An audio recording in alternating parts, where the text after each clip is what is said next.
Hello friends, welcome to my YouTube channel. मैं सुनील कुमार स्वागत करता हूं आपका अपने YouTube channel horticulture with horticulturist में।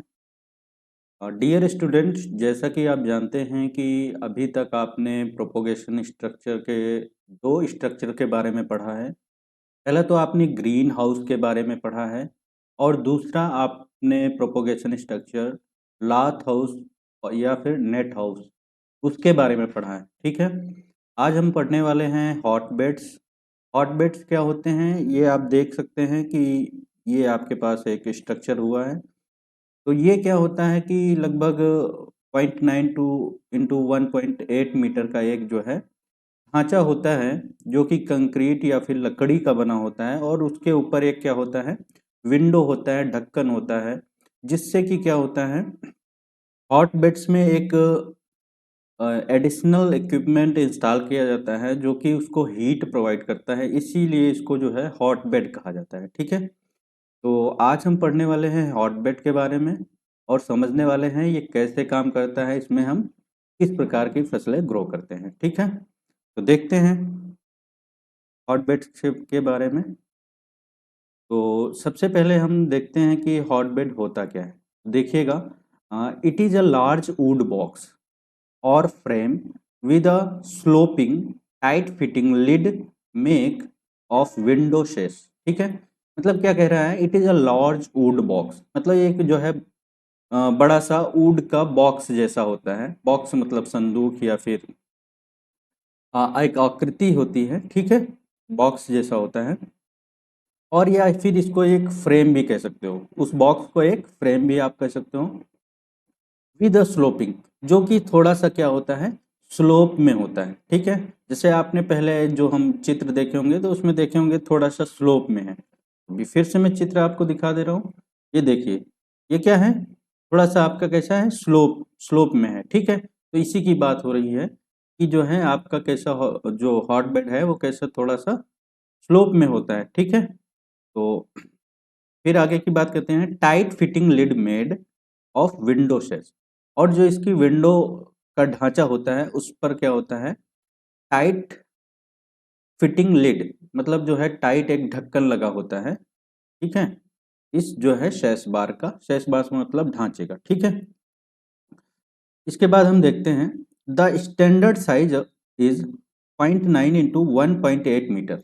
मतलब जो बॉक्स का ये साइज होता है हॉटबेड का, वो कितना होता है, 0.9 × 1.8 मीटर स्क्वायर। ठीक है, तो अब आगे देखते हैं रेड वुड और सीडार वुड।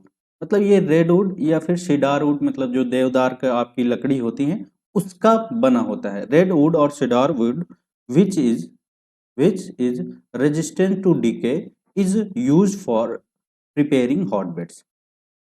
जान रहे हैं? मतलब जो आपका ये हॉटबेड है वो क्या होता है, रेड वुड या फिर सीडार वुड, मतलब देवदार की जो है वुड का बना होता है, जो कि किससे रेजिस्टेंस होता है, डीके होने से, सड़ने के प्रति रेजिस्टेंस होता है। उसकी लकड़ी जल्दी क्या होती है, आपकी खराब नहीं होती है, सड़ती नहीं है। ठीक है, is use for preparing hotbed, उसका यूज किया जाता है हॉटबेड बनाने में। ठीक है, आगे की बात करते हैं द सीडलिंग, मतलब जो पौध होती है उसके बारे में बताया जा रहा है। The seedling starts growth and cutting root early in the season when hotbed are used। ठीक है, मतलब जो हमारी कहने क्या मतलब है, द सीडलिंग स्टार्ट्स ग्रोथ, जब हमारी जो है सीडलिंग ग्रोथ करना स्टार्ट करती है, एंड कटिंग रूट अर्ली, तो हम उसकी क्या करते हैं, और उसकी जो है हम रूट को क्या करते हैं, जल्दी अर्ली जो है पहले ही क्या कर देते हैं, काट देते हैं। इन इन द सीजन, ठीक है, मौसम में जो है हम उसकी क्या करते हैं, रूट को काट देते हैं। व्हेन हॉटबेड आर यूज्ड, जब हम हॉटबेड का यूज करते हैं। ऐसा हम करते क्यों हैं, क्योंकि प्रोपोगेशन के स्ट्रक्चर के अंदर जो है ये एक छोटी आकृति का पौधा होता है, तो इसकी हमको रूट इसलिए काटनी पड़ती हैं क्योंकि ये बहुत ज़्यादा उसके अंदर ग्रोथ नहीं कर सकता है। तो स्पेशली क्या करते हैं, जब हमको इस प्रोपोगेशन स्ट्रक्चर के अंदर इसको रखना होता है, तो वहाँ पर हम क्या करते हैं कि सीजन से पहले, हम हॉटबेड यूज करने से पहले जो है हम जो है पौधे की जो है रूट्स को क्या कर देते हैं, कट कर देते हैं। ठीक है, आगे की बात करते हैं, in hotbeds heat is provided below the propagating medium by electric heating cable, hot water steam pipe hot air, fumes और फर्मेंटिंग मैन्योर। ठीक है, मतलब जो इन हॉट बेड होती है इसमें हम हीट कैसे प्रोवाइड करते हैं उसके बारे में कहा जा रहा है। कह रहा है in hot bed heat is provided below the propagating medium. मतलब जो हॉट बेड होता है उसके जो है उसमें जो है हम heat below the propagating medium, मतलब जो हमारी सॉइल होगा, ठीक है, या फिर हमारा कोकोपीट होगा या फिर हमारा सॉइल्ड एफवाईएम का मिक्सचर होगा, ठीक है, वो हमारा क्या हो गया, मीडियम हो गया। मीडियम क्या होता है, जिसपे हम पौधे को ग्रो करते हैं, वो पौधे के लिए क्या है, एक प्रकार का मीडियम है, माध्यम, ठीक है। तो कहने का मतलब है कि जो हीट हम प्रोवाइड करते हैं हॉट बेड में वो हमारे मीडियम के नीचे प्रोवाइड करते हैं, ठीक है। फिर देखते हैं बाई इलेक्ट्रिक हीटिंग केबल, किसके द्वारा करते हैं, बाई इलेक्ट्रिक हीटिंग केबल। ये जो हीट हम प्रोवाइड करते हैं मीडियम के नीचे उसको हम बाई इलेक्ट्रिक हीटिंग केबल के द्वारा प्रोवाइड करते हैं, या फिर हॉट वाटर या फिर गर्म पानी के द्वारा उसको हीट करते हैं, या फिर स्टीम पाइप्स, या फिर हम क्या करते हैं नीचे की तरफ जो है स्टीम पाइप्स बिछाते हैं। स्टीम पाइप का मतलब है जो भाप वाली पाइप होती हैं, भाप की पाइप होती हैं, तो जब भाप उस पाइप से जाएगी तो क्या होगा, आपका जो हॉट बेड होगा अपने आप से हीट हो जाएगा, ठीक है। इसके अलावा हॉट एयर फ्यूम्स, और गर्म हवा को अंदर डाल के हम उसको गर्म रख सकते हैं, और फर्मेंटिंग मैन्योर। इसके अलावा जो हम देखते होंगे कि जो है फर्मेंटिंग मैन्योर, जो हमारी मैन्योर होती है, मैन्योर मतलब जो हमारी एफवाईएम वगैरह होती है, तो देखते होंगे जब वो फर्मेंट होती है, तो अगर आप कभी उसको खुदाई किए होंगे, अगर गांव विलेज में आप रहते हैं तो देखते होंगे नीचे का जो काऊ डंग है वो क्या होता है, हीट होता है, बहुत गर्म होता है, ठीक है। तो अगर हम फर्मेंटिंग मैन्योर का मीडियम के नीचे यूज करते हैं तो वो भी एक अल्टीमेटली हमको क्या करेगा, हीट प्रोवाइड करेगा हॉट बेड को, ठीक है। आगे की बात करते हैं, लीड और plastic covered electric soil heating cable are quite satisfactory for providing bottom heat in hotbeds. Automatic temperature control is achieved using thermostat. कहने का मतलब क्या है, लीड और plastic covered electric soils heating cables are quite satisfactory.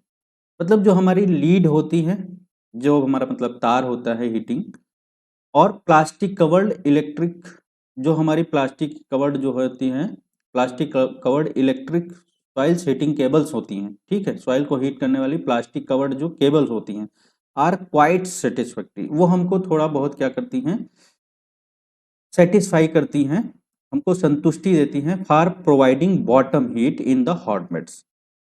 वो जो हमारी lead होती हैं या कहने का मतलब, या फिर covered electric soil heating cables होती हैं, वो हमको क्या करती हैं, क्वाइट मतलब थोड़ा संतुष्ट करती हैं, फॉर प्रोवाइडिंग बॉटम हीट। इसलिए संतुष्ट करती हैं कि वो बॉटम हीट प्रोवाइड कर रही हैं, इसलिए हमको संतुष्ट कर रही हैं बॉटम हीट में।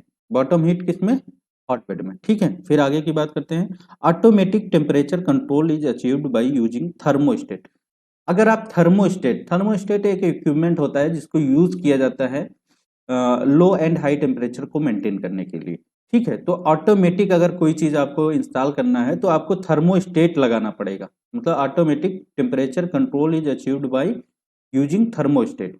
जो ऑटोमेटिक कंट्रोल टेम्परेचर आप करना चाहते हैं उसको आप थर्मोस्टेट लगा के जो है प्राप्त कर सकते हैं। ये होता क्या है, एक यंत्र होता है जो कि जब भी उसमें हीट का, जैसे आपने जो भी सेटिंग कर दी, मान लीजिए आपने 10 डिग्री से 15 डिग्री पर सेट कर दिया, तो जैसे ही 15 डिग्री से कम टेम्परेचर जाएगा ऑटोमेटिक वो ऑन हो जाएगा, ठीक है। और उसकी आपने अधिकतम रेंज जो है 20 डिग्री तक रखी है, और जैसे ही 20 तक पहुंचेगा ऑफ हो जाएगा। तो ऐसे ही ऑटोमेटिक थर्मोस्टेट होता है, इसको हम जो है थर्मोस्टेट को लगा के ऑटोमेटिक हम जो है हॉट बेड को मैनेज कर सकते हैं। इसके बाद देखते हैं, for hot bed of 1.8 into 1.8 metre about 18 metres of heating cable is required. मतलब यदि आपका 1.8 इंटू 1.8 मीटर का हॉट बेड है तो आपको लगभग 18 मीटर की जो है हीटिंग केबल का यूज करना होगा, हीटिंग केबल रिक्वायर्ड होती है उतने के लिए, ठीक है। आगे की बात करते हैं, the hot bed is filled with 10 to 15 centimeter of a rooting or seed germinating medium over the heating cable। कहने का मतलब ये है, क्या कह रहा है, the hot bed is filled with 10 to 15 centimetre of a rooting और seed germinating medium over the heating cable. मतलब जो हॉट बेड होती है उसके ऊपर हम क्या करते हैं, 10 से 15 सेंटीमीटर जो हमारी सॉइल मीडियम होता है, सॉरी हॉट बेड मीडियम होता है, जो कि पौधों को जर्मिनेट करने का और रूट को डेवलप करने का काम करता है। एक हिसाब से आपकी सॉइल हो गई, या फिर आपकी FYM या सॉइल का मिक्सचर हो गया, या आपका कोकोपिट हो गया, ठीक है, उसको हम कितना, जो हमारी वायर होगी, मतलब जो केबल होगी, उससे उसके ऊपर 10 से 15 सेंटीमीटर हम फिल करेंगे, ठीक है, उसके ऊपर हम उसको रखेंगे। आगे देखते हैं। Alternatively, flats containing the medium can be used। मतलब कि जो अल्टरनेटिवली फ्लैट्स, मतलब जो है हम अलग अलग फ्लैट्स जो है, अलग अलग लेयर में, फ्लैट्स का मतलब यहाँ पर लेयर में क्या करेंगे, हम मीडियम को यूज करेंगे, ठीक है। Alternative flats containing the medium can be used, मतलब अलग अलग प्रकार के जो है हम मीडियम का यूज करेंगे, ठीक है, फ्लैट्स में, ठीक है, फ्लैट्स मतलब लेयर्स में, ठीक है। आगे की बात करते हैं। These are placed directly on the thin layer of sand covering wire netting, ठीक है। तो इसमें क्या करते हैं, दीज आर प्लेस्ड, मतलब इसको हम प्लेस्ड करते हैं directly on the thin layer of sand covering wire netting, ठीक है। मतलब जो हमारा जो अल्टरनेटिवली फैट्स है उसको बनाने के लिए हमको क्या करना पड़ता है, दीज आर प्लेस्ड डायरेक्टली, हम इसमें जो है डायरेक्टली प्लेस करते हैं, क्या प्लेस करते हैं, thin layer of sand covering wire netting. मतलब एक जो है उसके नीचे जो वायर नेट हम लगाते हैं, पहले तो हमारी क्या होगी, मान लीजिए आपने, यहाँ बता दे रहे हैं कि मान लीजिए आपको क्या है, ये आपका हॉट बेड है, ठीक है, तो इसके नीचे आपने क्या कर रखा है, इसके नीचे आपने केबल बिछा रखी है, हॉट केबल, ठीक है, ये आपने केबल बिछा दी।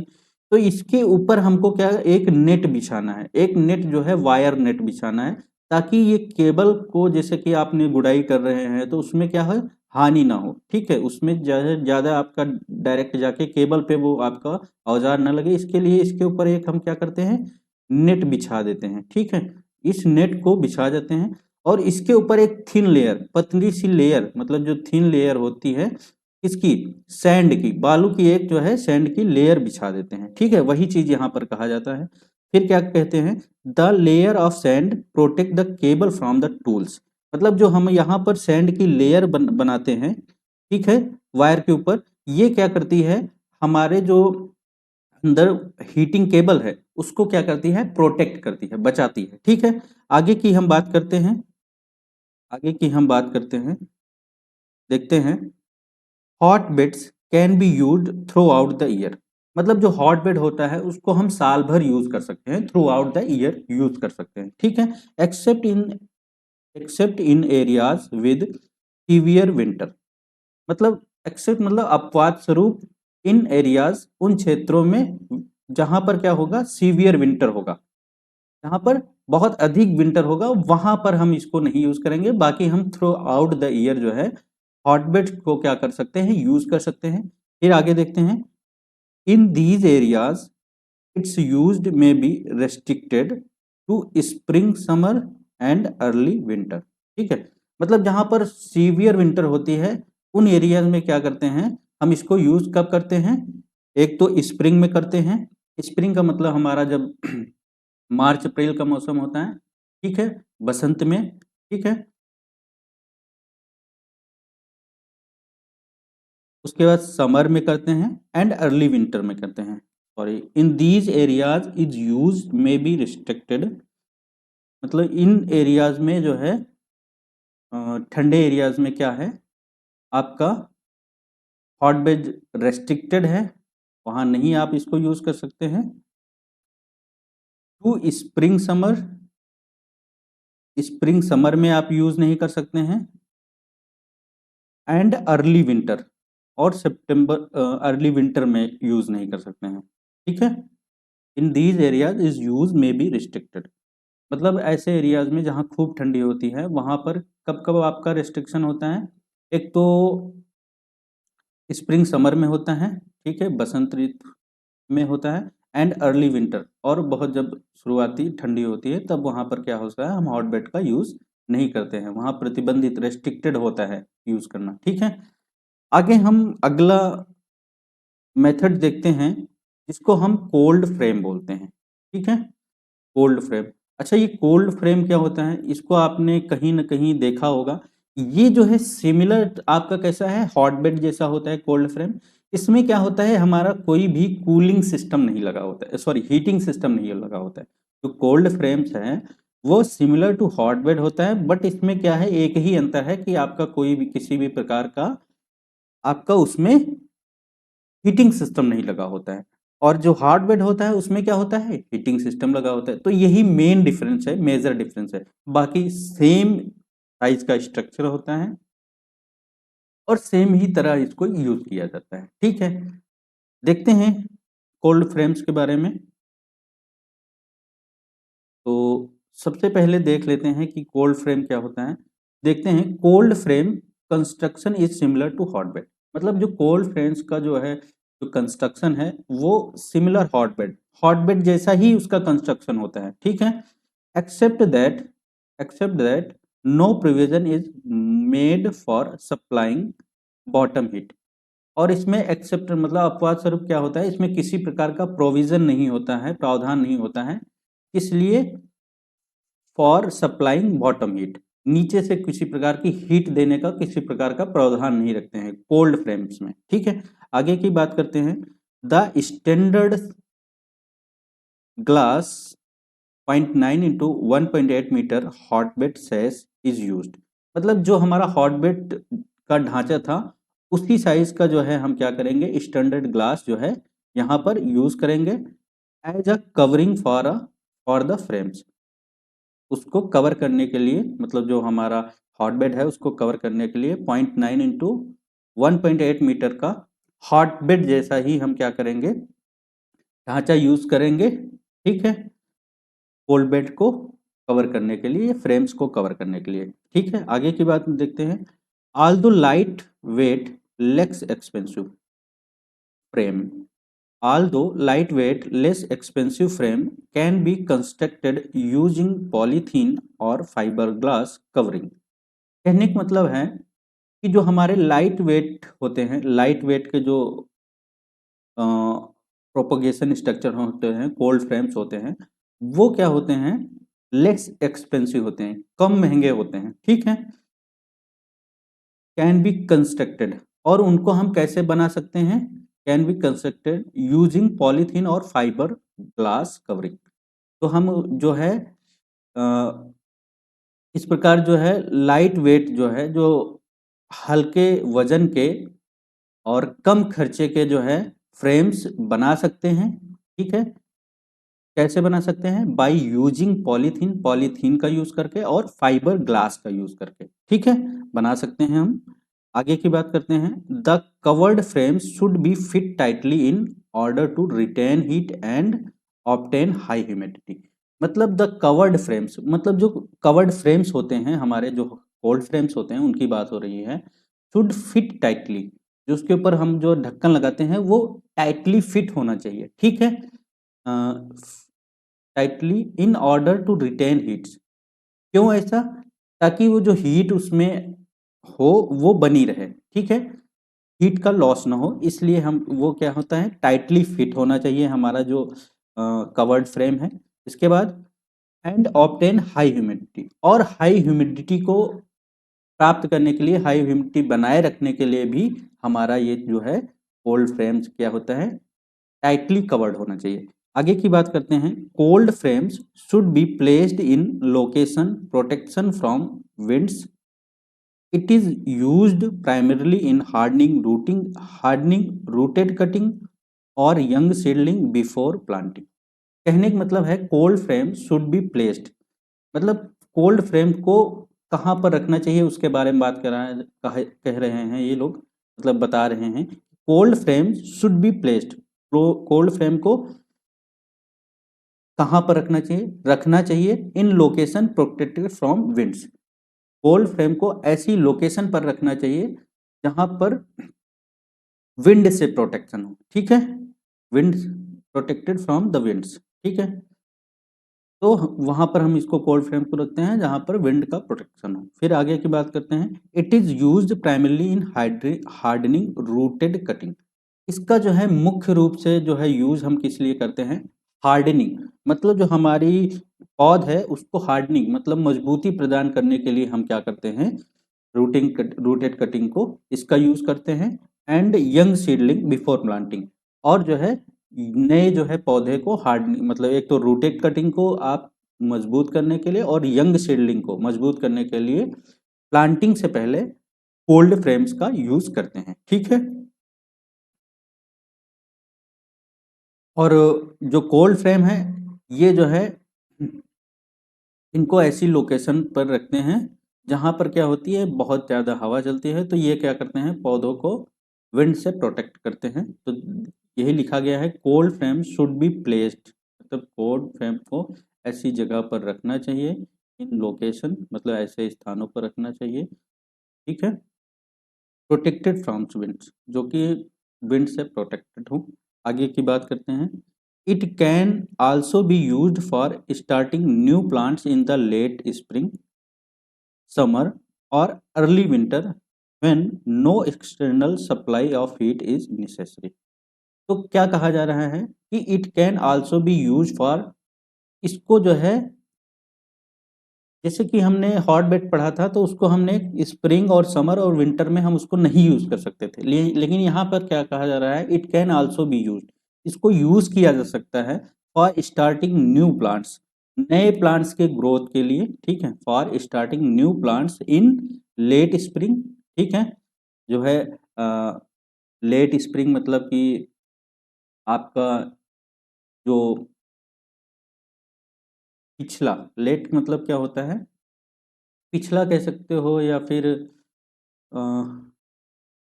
लेट का आप कह सकते हो कि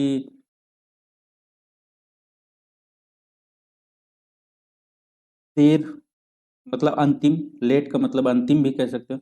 तो जो अंतिम स्प्रिंग होता है, स्प्रिंग का मतलब आपका आपका जो बसंत होता है, ठीक है, उसमें भी आप इसको यूज कर सकते हो, कॉमन समर, और गर्मी में भी इसको यूज करते हो, और अर्ली विंटर, और जो अर्ली विंटर होता है जैसे सितंबर के माह में, उसमें भी इसको यूज कर सकते हो, ठीक है, when no external supply of heat necessary, जब क्या होता है आपको बाहर से कोई किसी प्रकार की हीट की आवश्यकता नहीं होती है, तब इसको आप यूज कर सकते हो, ठीक है।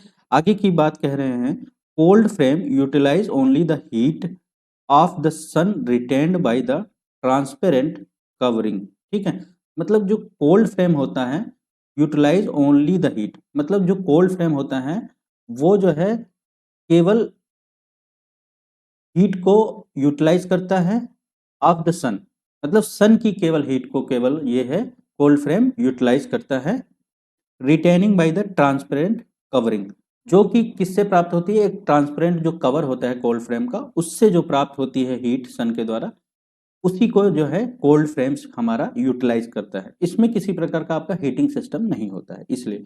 आगे की बात करते हैं, while while placing tender plants in cold frame initially the covering is generally kept closed tightly to maintain high humidity, ठीक है, कहने का मतलब है जब हम नए टेंडर, जो हम डेलिकेट या टेंडर मतलब जो हमारे नरम प्लांट होंगे, नए नए प्लांट होंगे जो एकदम कोमल होंगे, ऐसे प्लांट को जब हम कोल्ड फ्रेम में लाते हैं रखते हैं शुरुआत में, तब क्या होगा, जो उसका ऊपर का कवर्ड होता है, कवर्डिंग जो कवरिंग जो लिड होती है वो टाइटली बंद होना चाहिए, ताकि उसके अंदर की जो ह्यूमिडिटी हो वो मेंटेन रहे, ठीक है। आगे की बात करते हैं, proper ventilation and shading is required to be maintained in order to prevent drier dryer condition, कहने का मतलब है प्रॉपर वेंटिलेशन की भी जरूरत होती है, प्रॉपर वेंटिलेशन एंड शेडिंग,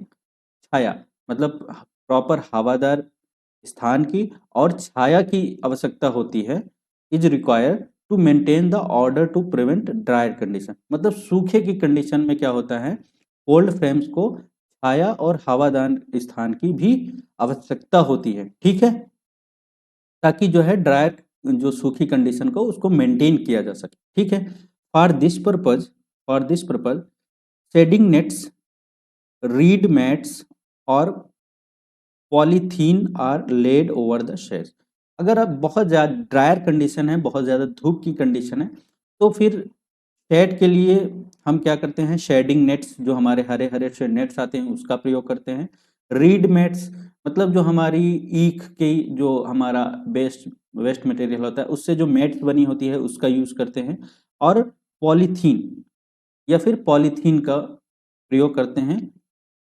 और लेड ओवर द सेस, उसको पूरे ढांचे के ऊपर क्या कर देते हैं, ढक देते हैं, ताकि हमारा क्या हो जाए कि जो है शेड से मतलब हाई ड्रायर कंडीशन से बचाने के लिए कोल्ड फ्रेम को ऐसा हम करते हैं, ठीक है। आगे की हम बात करते हैं, कोल्ड फ्रेम में आगे की हम बात करते हैं तो देखते हैं